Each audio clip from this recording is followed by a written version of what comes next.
Rabotaï, on me demande de faire l'éloge de certaines personnalités des nations du monde qui ont une attitude positive à l'égard d'Israël et du peuple juif.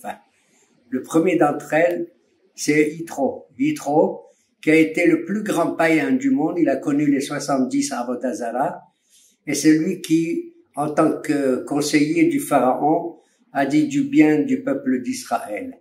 Il deviendra plus tard, Yitro, le beau-père de qui? De Moshe Rabbeinu.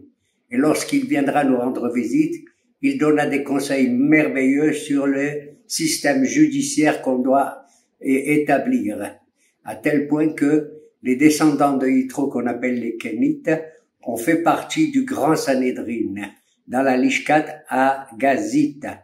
Les descendants ultérieurs de Yitro seront les Druzes qui, Baruch Hashem, sont à nos côtés pour faire le combat actuel.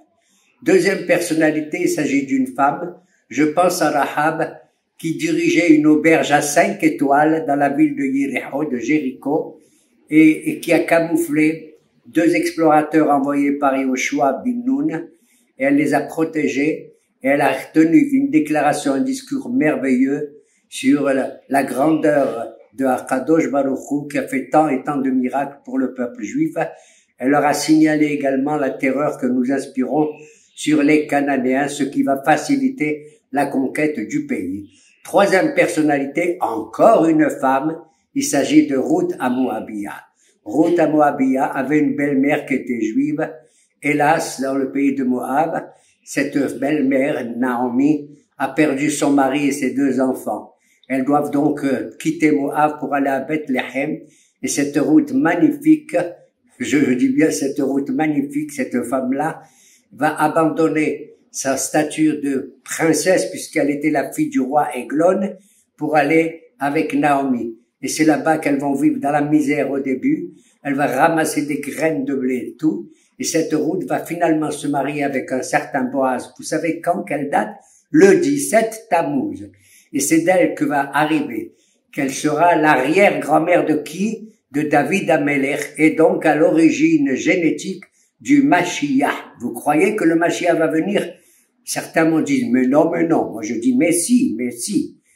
Le troisième personnage, c'est pas un personnage, c'est plusieurs personnages. Imaginez-vous que le Tanakh, la Bible, contient 24 livres. 23 de ces livres mettent en valeur des personnalités juives, naturellement.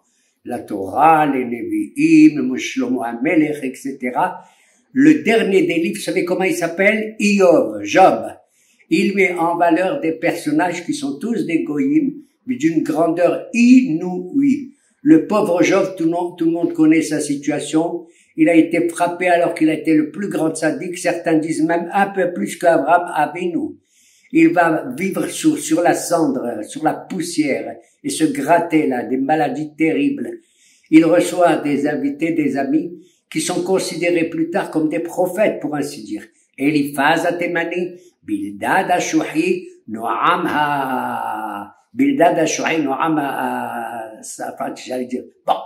Et Elihu ben Berachel. Ils vont tous le consoler avec leur philosophie. Certains avec sa philosophie, un autre avec sa spiritualité, un troisième avec son moussard ou sa morale.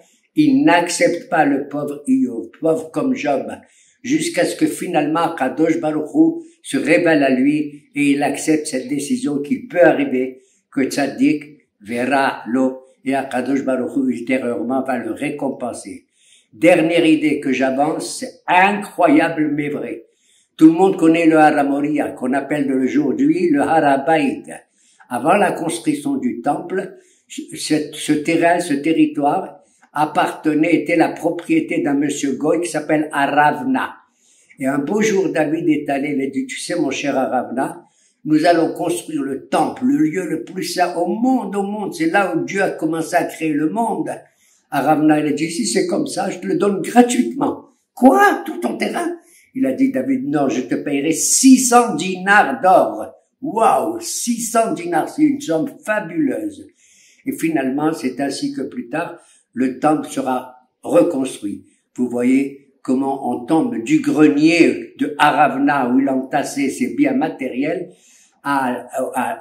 au bâtiment le plus spirituel qui est le temple de Jérusalem pour toutes les nations du monde.